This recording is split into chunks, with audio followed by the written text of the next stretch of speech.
Manga One Piece chapter 1067 dibuka dengan pertanyaan unik dari Jewel Riboni yang mempertanyakan bentuk kepala Vegapunk yang berdasarkan apa yang dia ingat seharusnya ukurannya sangat besar sampai seukuran balon udara. Berkat pertanyaan jujur dari seorang Boni yang dilegalisir dengan pertanyaan polos dari Luffy yang menyebut kalau sekarang Vegapunk sudah menjadi orang yang tidak punya otak gara-gara kepalanya sudah dipotong, akhirnya misteri tentang kepala Vegapunk yang berbentuk cuilan apel terungkap. Vegapunk menjelaskan karena ukuran kepalanya yang terus membesar akibat terlalu sering dipuji dan tidak mau dikritik, Vegapunk terpaksa memotongnya dan menggantinya dengan helm apel. Namun, helm apel yang dia pakai sebagai kepala pengganti itu bukanlah helm apel sembarangan.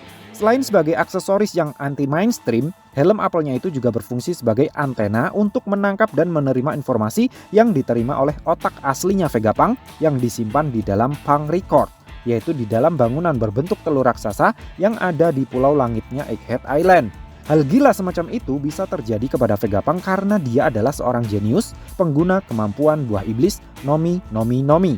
Berkat buah iblis yang dia makan itu, otak Vegapunk bisa menampung dan mengingat berbagai data hingga sedetail-detailnya dalam jumlah yang unlimited. Namun sebagai efek sampingnya, ukuran otaknya Vegapunk terus bertambah besar sejalan dengan semakin bertambahnya informasi yang masuk.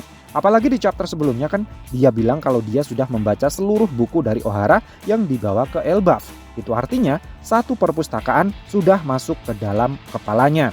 Nah, karena ukuran otaknya yang terus bertambah besar, tempurung kepalanya juga ikut bertambah besar. Bahkan jika dilihat dari ilustrasi ini, ukuran kepalanya jauh lebih besar daripada ukuran badan leher ke bawahnya. Sehingga saya menduga maksud dari kata-kata ukuran tubuhku sampai pernah setinggi raksasa adalah kepalanya saja yang besar dan panjang. Makanya ketika Jinbe bilang, dengar-dengar itunya Vegapunk sangatlah besar, Boni langsung menimpalinya dengan mengatakan, ya seperti balon. Dengan ukuran kepala yang tidak lazim seperti itu, saya pikir wajarlah kalau Vegapunk sampai terpikir ide untuk tidak membawa-bawa kepalanya tersebut ketika sedang beraktivitas. Namun saya tidak habis pikir kalau kepalanya itu bisa dipotong, ditaruh di suatu tempat dan masih berfungsi normal seperti otak pada umumnya.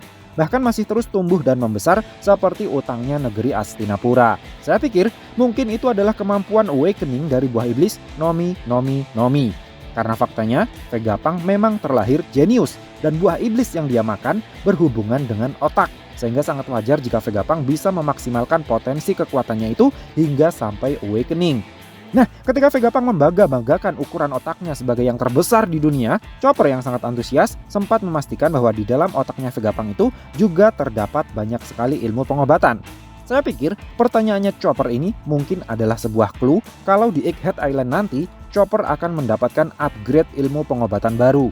Mungkin di pulau ini nantinya dia akan berhasil mendevelop Rumble Ball yang bisa membuatnya berubah ke mode Monster Point dalam waktu yang unlimited. Siapa yang tahu?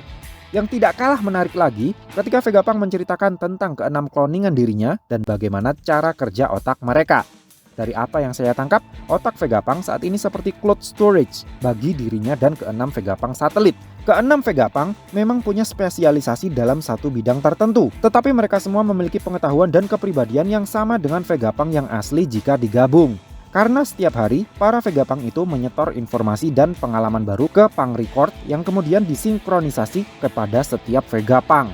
Dengan artian, itu seperti satu Vegapunk mengerjakan 6 pekerjaan sekaligus. Tapi konsep ini bukan tanpa masalah. Pada saat pertama kali bertemu dengan kelompok bajak laut topi jerami, Lilith kelihatannya sama sekali tidak tahu tentang para krunya. Sedangkan Shaka bisa langsung tahu persis tentang Roronoa Zoro dan Nico Robin. Jika memang keenam Vegapunk berbagi otak yang sama, kenapa Shaka bisa kenal dengan Zoro dan Robin, sementara Lilith tidak? Kejadian serupa juga terjadi dengan Vegapunk Atlas. Jika Vegapunk asli kenal betul dengan Jewel Riboni, kenapa Atlas kelihatan sama sekali tidak mengenalinya saat mereka bertemu sebelumnya? Pikir saya sih, sejenius-jeniusnya Vegapunk, dia pasti masih punya sisi kepribadian yang pelupa. Karena manusia adalah tempatnya salah dan lupa. Dan sisi pelupanya itu tampak lebih dominan di dalam diri Vegapunk Lilith dan Atlas. Menariknya lagi, Vegapunk sepertinya juga punya rencana untuk membuka akses otaknya bagi warganet. Sehingga semua orang bisa mendapatkan ilmu pengetahuan yang sama dengan dirinya. Dan di waktu yang sama, orang-orang itu juga akan menyetor isi otak mereka ke Punk Record sehingga data yang masuk ke sana jadi semakin kaya. Idenya Vegapunk itu memang terdengar sangat fenomenal, seperti idenya Presiden Astinapura yang menyuruh BUMN-nya membangun banyak jalan tol lalu setelah jadi dijual ke swasta biar cepat balik modal katanya. Luar binasa sekali bukan? Tetapi Jinbe punya sedikit pandangan skeptis akan hal itu. Jinbe bilang, jika semua orang bisa bebas membagi ideologi yang berbeda ke dalam punk record, bukankah itu bisa menyebabkan masalah yang besar? Bayangkan jika isi otaknya Sanji di-share di punk record, semua orang mungkin akan langsung bisa bikin kopi dalgona tanpa perlu mendaftar kartu prakerja terlebih dahulu. Tapi, ideologi Sanji yang tidak mau menyakiti wanita, meskipun wanitanya jahat kepadanya, bisa memicu revolusi zaman pria dijajah wanita. Apalagi wanitanya ketua partai. Parahnya lagi, isi majalah porno yang dibaca dan dikoleksi oleh Sanji di lemarinya di Tosen Sani juga bakalan ikut masuk ke sana dan bisa diakses juga oleh semua orang, termasuk anak-anak di bawah umur bukan? Nah, Vegapunk mengapresiasi pendapatnya Jinbe itu. Tapi menurutnya, pemikiran skeptis semacam itu hanya akan menghambat kemajuan teknologi. Padahal jika dipikir-pikir, ide sharing otaknya Vegapunk itu kan kalau di dunia nyata mirip seperti akses internet ya. Semua orang bisa berbagi informasi di sana.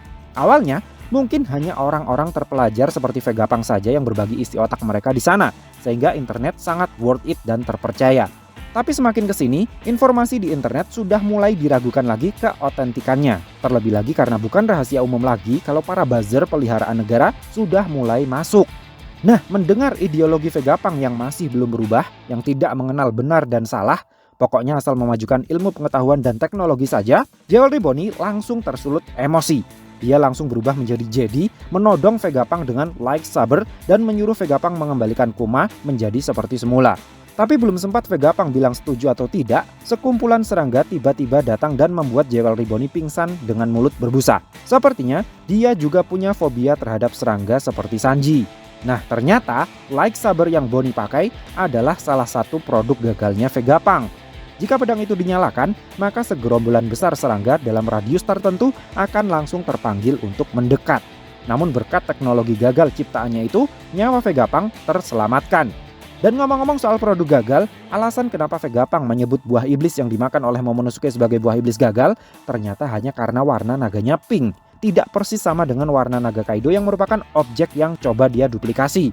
Itu artinya, semua fitur Mythical Zoan Uo Uo Nomi model Seiryu berpotensi untuk dikuasai oleh Momonosuke, meskipun buah iblis yang dia makan hanyalah buah iblis artificial. Selanjutnya, terkait robot raksasa yang kelompok Luffy temukan.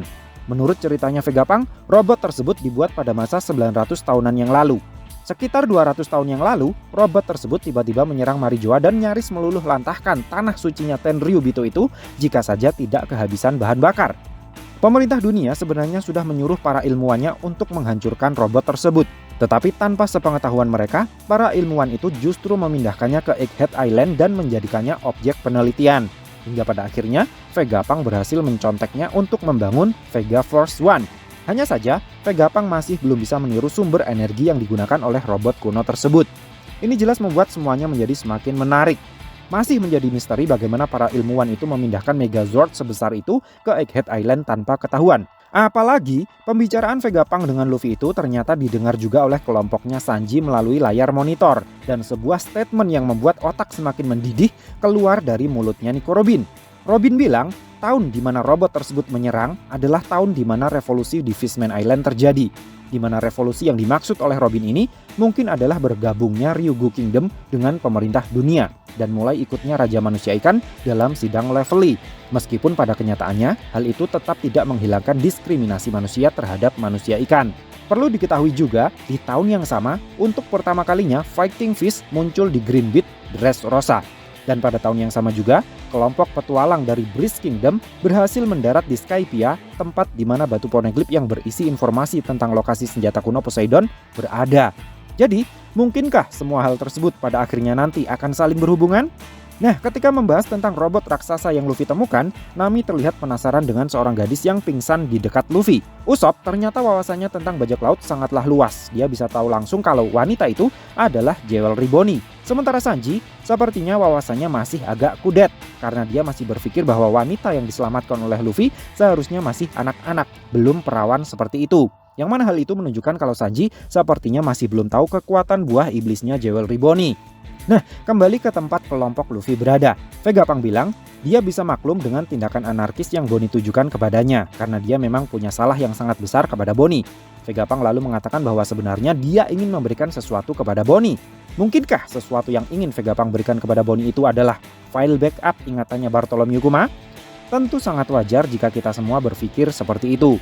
Setelahnya, Vegapunk mengatakan kalau kedatangan Luffy ke Egghead Island mungkin memang sudah suratan takdir. Oleh karena itu, Vegapunk memohon kepada Luffy untuk membawanya pergi dari Egghead Island. Pertanyaan saya, jika Vegapunk ikut Luffy meninggalkan Egghead Island, seberapa jauh dia bisa pergi dengan meninggalkan otaknya di sana? Tidak mungkin kan kalau kepala antena Vegapunk bisa mengakses Punk Record dari seluruh penjuru dunia? Atau jangan-jangan alasan kenapa Punk Record ditaruh di atas Pulau Awan adalah karena Vegapunk punya rencana untuk membawanya pergi kemana-mana seperti balon udara. Jadi Vegapunk tetap bisa hidup dan cerdas meskipun berada sangat jauh dari Egghead Island. Tapi rencananya itu mungkin akan mendapatkan hambatan yang sangat besar karena di waktu yang sama Rob Lucci dan para agen Cyberpol-nya sudah sampai di perairan Egghead Island. Dan karena salah satu mechabis yang menghadang kapalnya terlihat ngambang dan berasap, Vegapunk tentu sadar bahwa kedatangan Cyberpol ke Egghead Island bukan untuk membawa kabar baik. Terlebih lagi, para Cyberpol datang bersama dengan Rob Lucci yang notabene merupakan seorang asasin. Jadi meskipun alasan mereka datang ke Egghead Island katanya hanya untuk mengembalikan Serafim Kuma, tetapi Vegapunk pasti tidak akan percaya. Nah, ngomong-ngomong soal Serafim Kuma, di sini warna rambutnya terlihat putih dan kulit mukanya terlihat lebih gelap.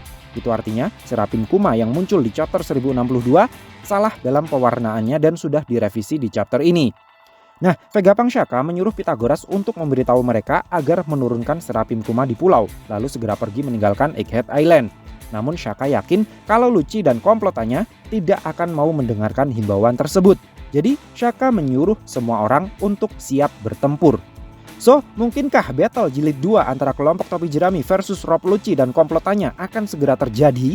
Jika rematch tersebut beneran terjadi, pasti banyak yang berpikir kalau kelompok topi jerami akan menang mudah karena kekuatan tempur mereka saat ini sudah jauh lebih kuat dari saat bentrokan di Enies Lobby dulu. Tapi, jika Serafim Kuma ikut bertempur di pihak Rob Lucci, mungkin pertandingan ulangan ini akan berjalan alot sama seperti yang dulu. Bahkan bukan tidak mungkin jika ramalan Vegapunk tentang jadwal kematiannya sendiri itu akan benar-benar menjadi kenyataan. Sebagai seorang terpelajar, kita semua tentu tahu kalau otak adalah pusat kendali tubuh. Jika otak hancur, maka tubuh pasti akan mati. Dan oleh karena otaknya Vegapunk ukurannya teramat besar, maka itu akan menjadi sasaran yang sangat empuk bagi tembakan-tembakan jarak jauh yang merupakan keahlian para pasifista, termasuk para Serafim ini.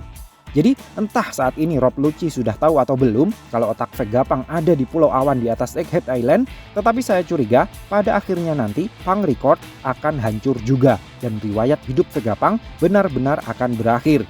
Tapi sebelum hal itu terjadi, mari kita sejenak melihat dulu apa yang sekarang sedang terjadi di Kamabaka Queendom. Dalam kondisi yang masih setengah reparasi, Bartholomew Kuma tiba-tiba bangkit dan berlari ke suatu tempat. Salah seorang pekerja bengkel ada yang berkesimpulan kalau Kuma mungkin masih berada di bawah kendali pemerintah dunia. Mungkin dugaannya itu salah. Tetapi satu hal yang bisa disimpulkan dari kata-katanya itu adalah sampai saat ini mereka sedang mereparasi fisik Kuma, tetapi masih belum bisa menyehatkan mentalnya tanpa bantuan dari Vegapunk. Tapi yang paling bikin saya kecewa adalah kata-katanya Monkey the Dragon di akhir chapter. Dilihat dari ekspresi dan kalimat yang keluar dari mulutnya, sepertinya Dragon sama sekali tidak mencoba meminta bantuan Vegapunk untuk mengembalikan ingatan Kuma. Hal itu membuat hubungan Vegapunk dengan Monkey the Dragon menjadi semakin tidak jelas. Apakah mereka beneran bekerja sama atau hanya sahabat pena saja? Dari sudut pandang saya, beberapa chapter terakhir ini alur ceritanya benar-benar dibuat sangat padat dan berbobot. Sepertinya Eiichiro Oda-san memang benar-benar niat banget untuk segera menamatkan cerita One Piece dalam beberapa tahun ke depan. Jadi, saya kasih rating 8 dari 5 untuk manga One Piece chapter kali ini. So, piye menurutmu Cah? Terima kasih sudah mampir ke channel kami. Jangan lupa like, share, dan subscribe jika menurut kalian video-video kami cukup menarik untuk ditonton. Sampai ketemu lagi dalam video kami yang berikutnya, and matur nuwun.